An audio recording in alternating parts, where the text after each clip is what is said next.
sports are really important vehicles for relationships. We have purpose. We have a why. We bring people together. We connect. I feel like God is our greatest supporter and our greatest coach.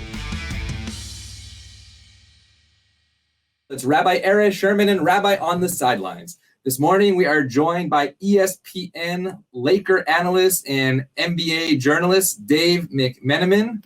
Good morning, Dave. Good to see you. Good morning, Aaron. It's great to see you too. Yes, long time no see. Dave and I go way back, almost 2 decades to the court at the Carrier Dome. As Dave was a manager on the Syracuse basketball team. I'm from Syracuse, so I had a summer job during rabbinical school that got me through school, refereeing middle school games with Dave McMenamin. Let's go back to those days when you were a manager during the times of Carmelo Anthony, our championship year in 2003. What did you learn from Coach Boeheim and seeing him interact with a guy like Carmelo Anthony? What did you learn, and what was your journey back then to the sports and basketball world? I learned a lot of things from Coach Boeheim over the years. One, the amount of preparation he puts into the job. I mean, it's all consuming. And so when you're in college and you have dreams of wanting to work in sports, you don't really recognize what that means. You hear that working is 9 to 5, 40-hour weeks. Then you're around it and you see, oh no, you don't turn it off. Whatever needs to be done, you're going to do. And so with Coach Boeheim, whether that is, film study, and, he's not a big film study guy per se, but he watches a ton of games. Yes. As many games as any basketball person I've been around. And not just Big East or ACC back in the day. There's a Mountain West game that starts at 10 Eastern, and I'm going to watch that because I want to see what's going on in that conference. And then beyond that, just the intensity that he brings to the job, particularly on game days. He hired a staff that he delegated a lot of the responsibilities to in practices. But when it's, game day is money time, and that's where he really took over. And to see that shift always impressed me because you could see him put everything he had into the job in those moments. Yeah, there was nothing like watching him walk out of that tunnel and knowing it was time. You didn't mess around with Coach Boeheim. In fact, there was an article on Syracuse.com about him and not Buddy, but Jimmy, the Cornell season canceled basically, and he's really had a lot of time to literally just watch game with his dad as well. So what was your journalistic aspirations when you were a Syracuse grad? Were you looking to do what you were doing today? Somewhat, some version of it. When I applied to Syracuse, I thought I would join the ranks of the Bob Costases, the Marv Alberts of the world. So many bright careers for broadcasters coming out of Syracuse. I grew up outside Philadelphia. We had a local access cable channel. So I had like a Wayne's World style sports talk show when I was in high school. I thought that would be the direction I wanted to go. Once I got to school and was, around many other bright students, that I realized that I felt like I did my best storytelling through writing.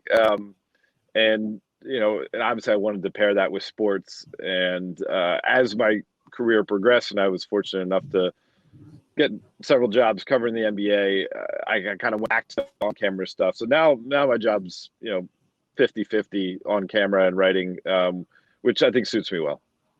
So let's go to Gilbert Arenas and your connection with him back in the day. And you were doing sort of like what you said with Coach Boeheim, right? You were doing all the work, but not getting any of the credit. What did that look like with Gilbert Arenas? And when did you realize, I have a voice, I can find my voice? Yeah, I was fortunate in timing, actually, and so much of life is timing. Is I was out of school, and I got a job working for the NBA's website, or working for, I guess, the editorial team on the NBA's website, and that was actually a Syracuse connection. How that came about, former Deputy Commissioner Russ Granick of the NBA, his daughter went to Syracuse. She was friends with one of my best friend's sisters. Literally the last day when I left campus my senior year after graduation, I had a cover letter and a resume. Wow. And I handed it to a friend, and I was like, listen, your dad must get this stuff all the time, but I feel like I would be missing the opportunity if I didn't do it. Fast forward almost 7 months later, I had moved to San Diego to be a high school basketball coach. I didn't have any real prospects using my journalism degree at that point. And I got an email from someone at HR at the NBA that Russ Granick had finally opened up my cover letter and resume, and they had a job for me. And so when I was on that job with NBA.com, one of my first years there, one of our senior writers happened to be on a trip to Europe covering NBA preseason basketball. And he would have normally gotten the assignment to do this new blog with a bright young star in Gilbert Arenas. The assignment went to me. I took a train from Secaucus, New Jersey down to Washington, D.C.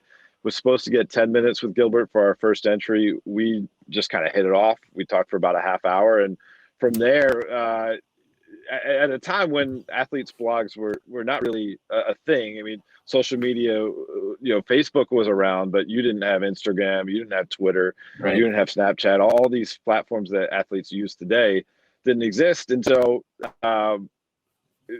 it was a combination of Gilbert certainly always had something to say, and then me kind of understanding the platform. And at the time, like it was kind of a big thing. We won Best Celebrity Blog on the internet in 2007, beating out Will Wheaton, who had all the Star Trek fans rooting for him or voting for him. And it was really fortunate for me to have the experience of seeing what an athlete's life is like behind the scenes, more so than I think many journalists get to see. And I think you asked me how to help me find my voice. It was understanding that when I talk or write or put my thoughts out there on the NBA, I want to hope to give the 360 view as much as possible. Nice. And so, some people like put what they know out there as fact, thinking that they know it all. And most of the time we don't know it all. And so seeing, some of the things going on in Gilbert's personal life and how that would manifest itself in his play on the court, it's something I always try to keep in mind when, I've covered NBA athletes ever since. So you said something before that, you handed that resume to your friend who knew somebody who knew somebody. Do you get that now, number one, right? How many resumes do you get? I want to be the next Dave McMenamin, but also using the opportunity to build relationships. Tell us what you think for that young journalist out there that wants to be the next Dave McMenamin and get those 240,000 followers on Twitter. Well, first of all, I would say there's plenty of other journalists I hope they model themselves on. You're too modest, my friend. Yeah, well, yes, I do get those emails and direct messages and Facebook messages. And, over the years, I'd say like maybe a one or two comes in a month. And over the years, I've had, I'd say a handful of students that I ended up mentoring to some degree, and I've enjoyed seeing their success in the field. It comes down to persistence. It also comes down to like how you present yourself. Exactly. We used to learn back in school that, if you have a typo in your cover letter or resume, like people will dismiss it immediately. And I was like, really? And then you see it in real life, and someone maybe misspells my last name in a note they send me. That's a tough one, Dave. McMenamin, that's really hard. There's 9 letters, a lot of M's, a lot of M's. Yeah. But you kind of get turned off by it because you're like, this person is reaching out for my guidance, and they didn't take the time to have the attention to detail. And then, it's not a fair judgment, but it's a tough business, and you think people that are willing to go above and beyond and have the attention to detail will have a better chance to succeed, and then those are the people you gravitate towards helping. And so I think for the young journalists out there, kind of the social media era, it does make people more accessible, and I think I encourage people to take advantage of those potentials to make relationships, but also be very intentional when you decide to do it, because you want to. I look at it like when I build sources, right, on my job. It's kind of the same way. I always want to add value to a conversation, and so whether that be if you're going to cold call a journalist, be quick, concise, and interesting. And I kind of the same way. If I'm gonna, kind of shoot the breeze with a player, back in the day when we were allowed to go in the locker room, Back in the day. these days in return, yeah. But I want to make sure that I'm not wasting their time. So I will, try to get to know what that person is about, and maybe say, hey, there's a documentary you should check out. Maybe something completely outside of basketball, just to try to keep the conversation interesting. And obviously, with the initial note you send, I'm not asking for journalists to give me documentary, or young journalists to give me documentary advice. No. But I think it's good to just think about, like, okay, I am kind of like the elevator pitch idea. Like, I am trying to grab this person's attention in the midst of a busy day. How will I do it in a quick manner where I can come off looking like I know what I'm talking about? So you went to from Gilbert Arenas to becoming the expert in LeBron James, following his career in Cleveland and now here in Los Angeles. How did you, I don't want to say work your way up, but how did you become the expert in LeBron James? I think it was, well, first of all, it was like getting back to the, right time, right place type of thing, where, just like Gilbert Arenas, that happened because we had a journalist who was, covering another assignment who normally would have gotten it. This was just like a confluence of events. I had been covering the Los Angeles Lakers for 6 years. There were 2 championships between Kobe and Pau Gasol, but the Lakers were on a downturn. Kobe was coming off the torn Achilles, and then he lost the next season because of a busted kneecap. And all of a sudden, LeBron James leaves the Miami Heat in the midst of his prime, and ESPN needs someone who can jump on that assignment. At the time, not married, no children, don't own a house in Los Angeles, so nothing necessarily tied. Yeah, that's why they didn't call me. I had 2 kids at the time. That's right. It was a awesome. tough decision, but you would have done a great job with it. Yeah.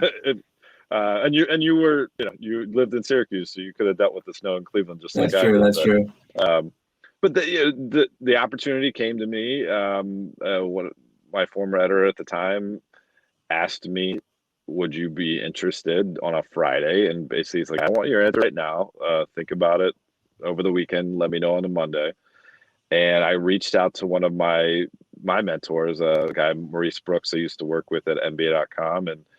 And he had a line that still sticks me to this day. He said, you don't want to be the person who ESPN asks to cover LeBron James in the biggest story in the NBA and say no, because then what are you really doing? Isn't what you're in this job for, to cover the best basketball stories there are? And as soon as we had that conversation, I was like, yeah, I got to do this. And so getting the opportunity was the first part of being able to now. I've been covering him day in, day out for 7 years now, which is wild to think about. But and then it was, again, as I mentioned with these notes that students would send, I tried to be very intentional in how I approached the job with him. And I recognized that I couldn't do the job the way ESPN would want it and the way I would want to do it unless there was some sort of trust and rapport between LeBron and myself. And so, work ethic, I think, was a big part of it. I didn't have a backup reporter in Cleveland, like many news outlets will. So there was not one shoot around practice game that I missed. And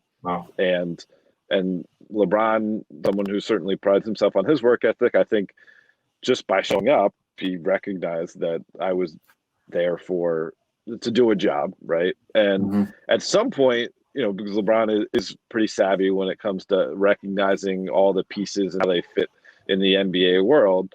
At some point, he realized, like, wait a second, so this guy was covering the Lakers. Like, I didn't know him really before 2014, other than, I'd cover some all-star games. We'd seen each other in scrums.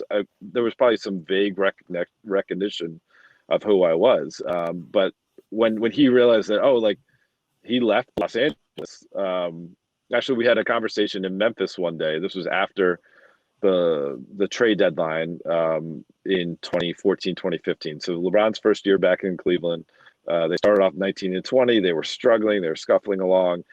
David Griffin, the general manager, made major trades right before the trade deadline, and they got J.R. Smith and Iman Shumpert from New York. They got Timofey Mozgov from Denver, and then they were on the track and they made the finals that year.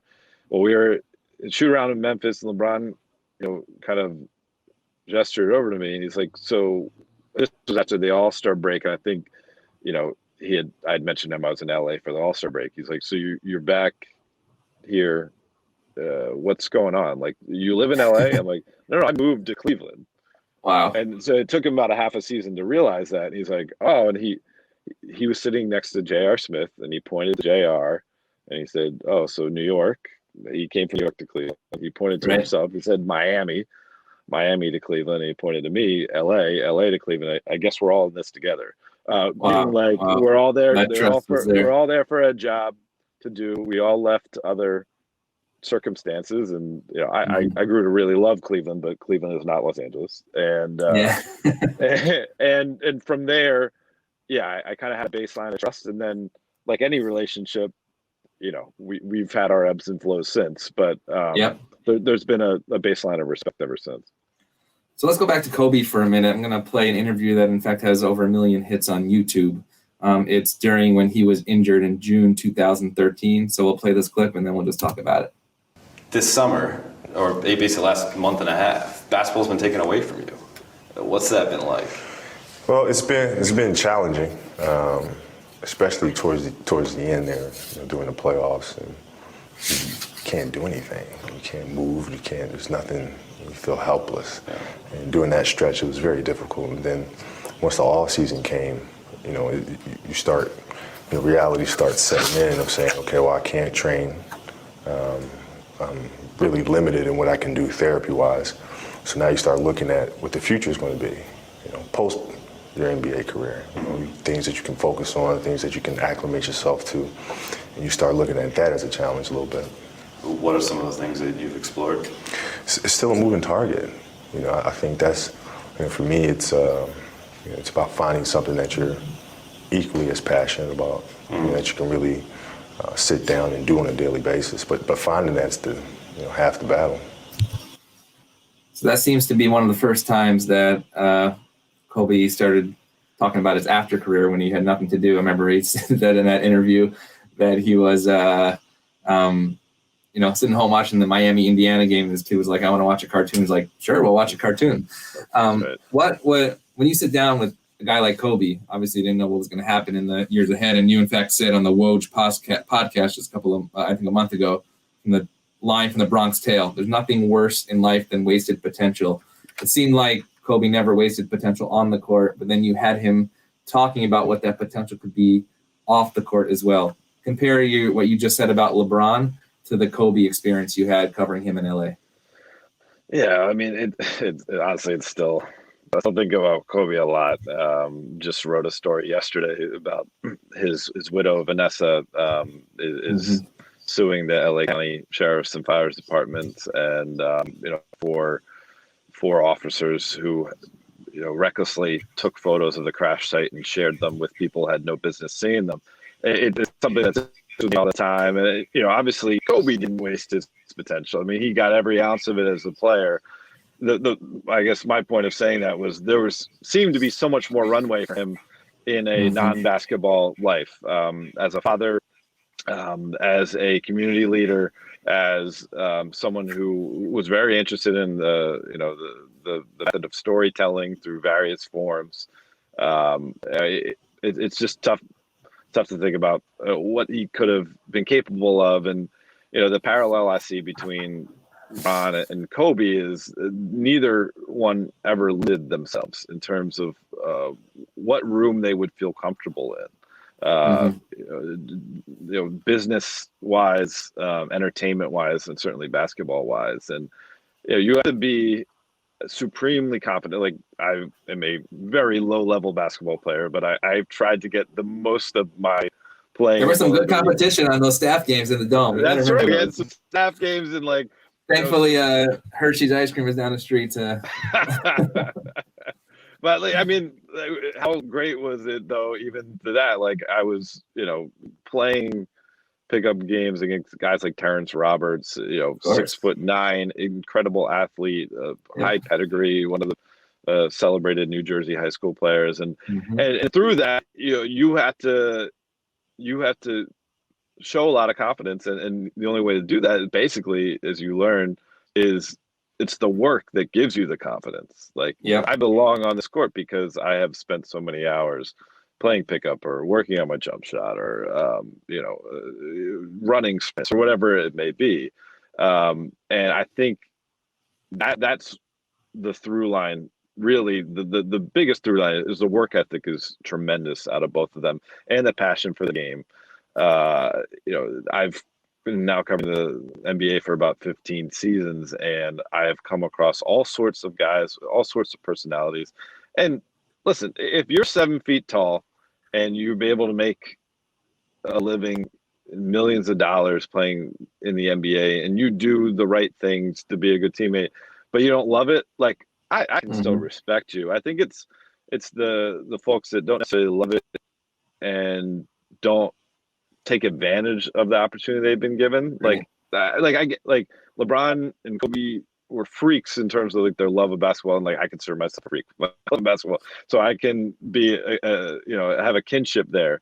But if you aren't, you're kind of selling yourself short unless you go all in on whatever you're in, and both those guys certainly had that. And LeBron, you can see, not necessarily like following Kobe's footsteps per se, but Kobe, I think, normalized the idea of an NBA player also being a producer of content. So now no one thinks twice about LeBron James's production company. But when Kobe was having a documentary filmed about his career while he was still playing, and really taking creative control, the Muse documentary that is great, and it airs on, you can watch it on Showtime streaming. And he worked with Gotham Chopra, who is a great documentary filmmaker, on that project. They did hundreds of interviews. I was interviewed for it. Phil Jackson, Shaquille O'Neal, other journalists, players, coaches, all those. And Kobe saw the rough cut and said, "No, this isn't the right feel."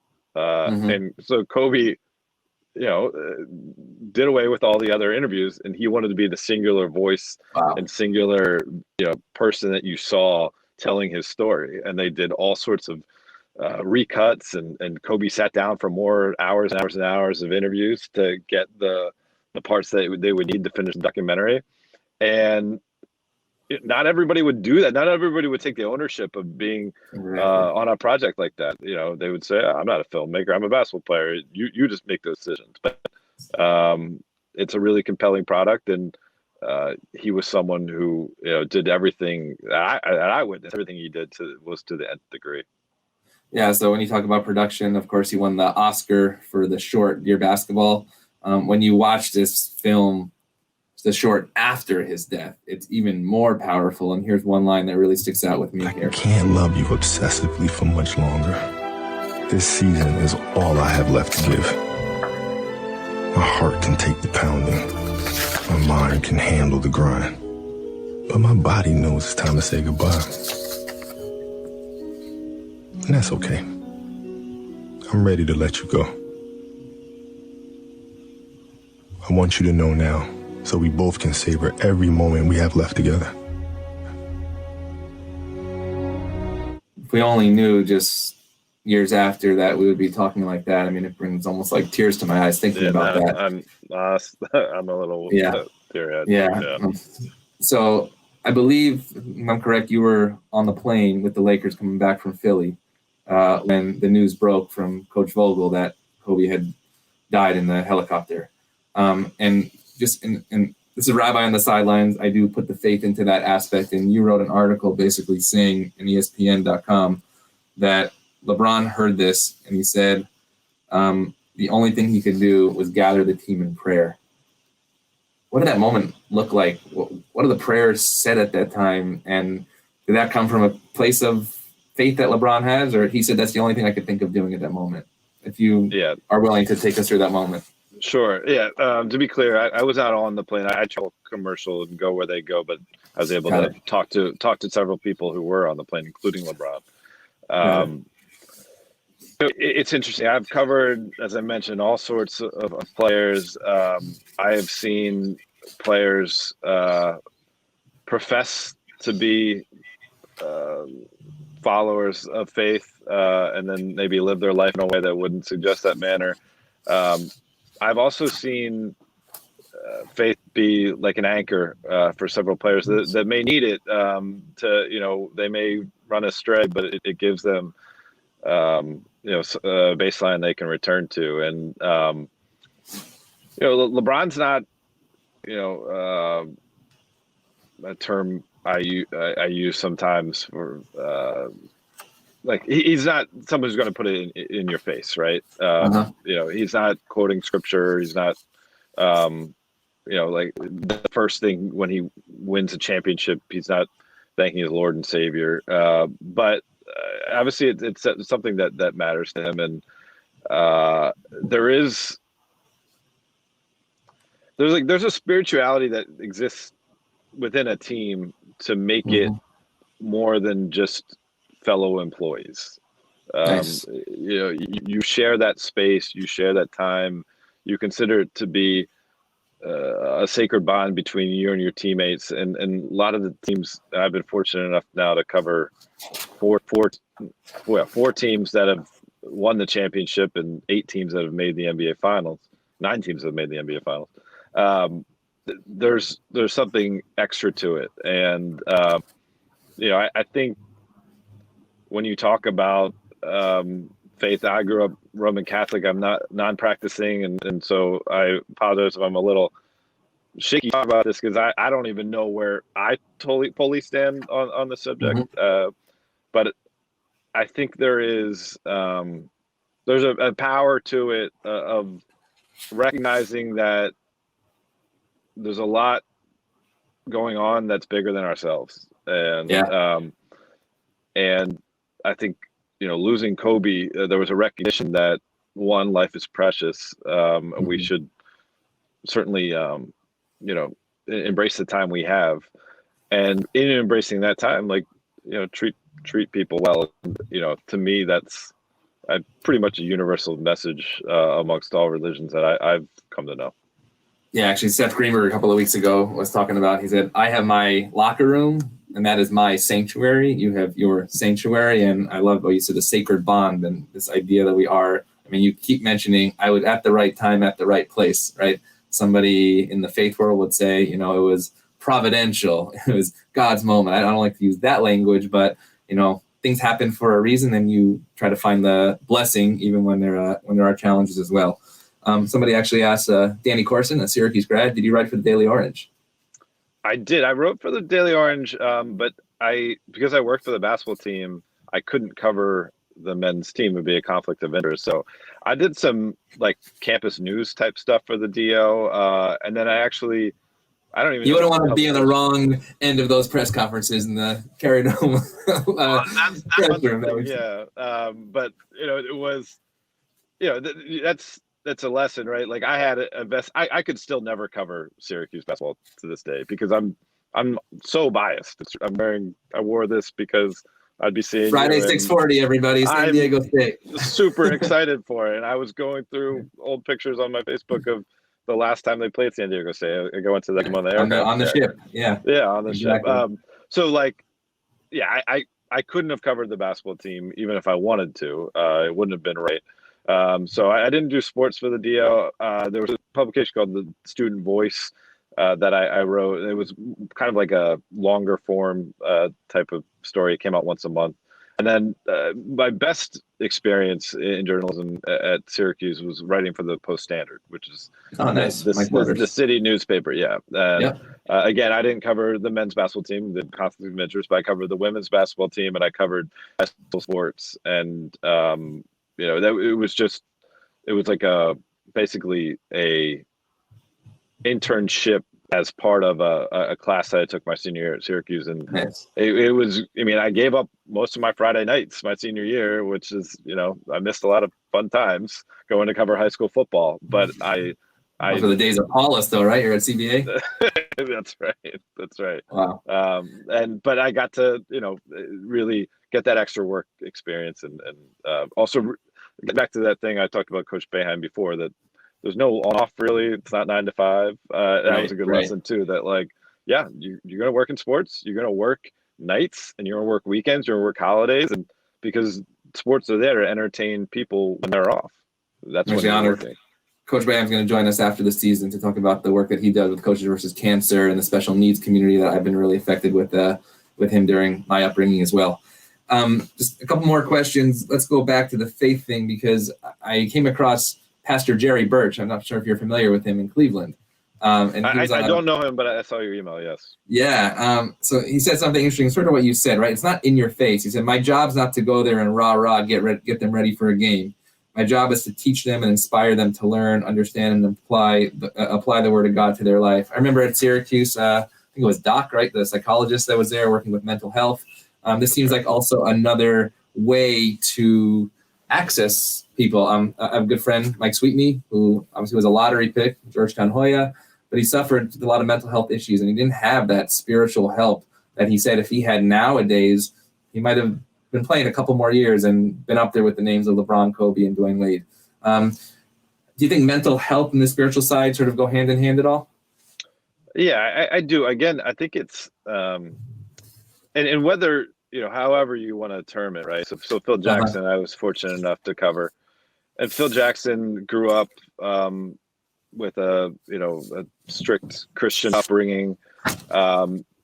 Later in life, he explored all sorts of religions, and he brought kind of a hybrid approach to his teams. They would say the Lord's Prayer in the locker room before and after games, but also he would talk about Zen Buddhist principles, and also the Native American spirituality when it comes to being one with nature and the earth. And it to me, and so that another part of his teaching, his coaching, was mindfulness and staying in the moment. And nice. I think that, again, is something that when it comes to mental health, if you're living in the moment, you're not worrying about whatever happened in the past, or dwelling on whatever happened in the past, or worrying about what's going to happen in the future, you make it a lot easier on yourself. All you have to recognize is that the task in front of you is literally all you have. You have this task, you have this connection, you have this relationship, whatever it may be. And as long as you keep giving your true self to every moment that comes along, there's always going to be stuff that's out of your control that you have to deal with. But you'll give yourself a better chance to deal with those things, because you're giving your all to that moment versus worrying about what's in the past or the future. So you asked LeBron a question like that, similarly here. Be even killed. I think that's when it kind of changed for me. We've seen you in heated playoff series be sitting on the bench, completely still, completely calm, eyes closed, collecting yourself. How have mental exercises like that helped you succeed in your career? I think it's helped tremendously, Dave. I mean, to be able to be in a packed arena on the road with 20,000, 22,000 people, screaming fans, going crazy, the level of the pressure of the game, to be able to find a moment, 2 minutes or 1 minute or whatever, 30 seconds, to be able to just to close my eyes and just kind of relax myself and calm myself, take deep breaths, give myself an opportunity just to. Yeah, so you sort of named it right there, right? To live in that moment, to find those moments. And it's interesting because, when you guys won the championship this past year, my wife is also a Rabbi Nicole Guzik, works with me. She gave a sermon about LeBron's speech at the end. And here you're saying that Phil Jackson goes to the religious spirituality and brings them to the locker room, which is a really neat intersection that I think people don't necessarily, see every day. Syracuse alum Dave McMenamin. Dave, it is a pleasure to both hear your voice and speak with you personally again. I know our community looks forward to seeing you back on the court at Staples Center, where we can gather one day as well. Dave, it's so great to see you, and we look forward to following you. ESPN Laker analyst, ESPN.com journalist, Dave McMenamin. Follow him on Twitter, follow him on ESPN.com, and most importantly, have a wonderful day.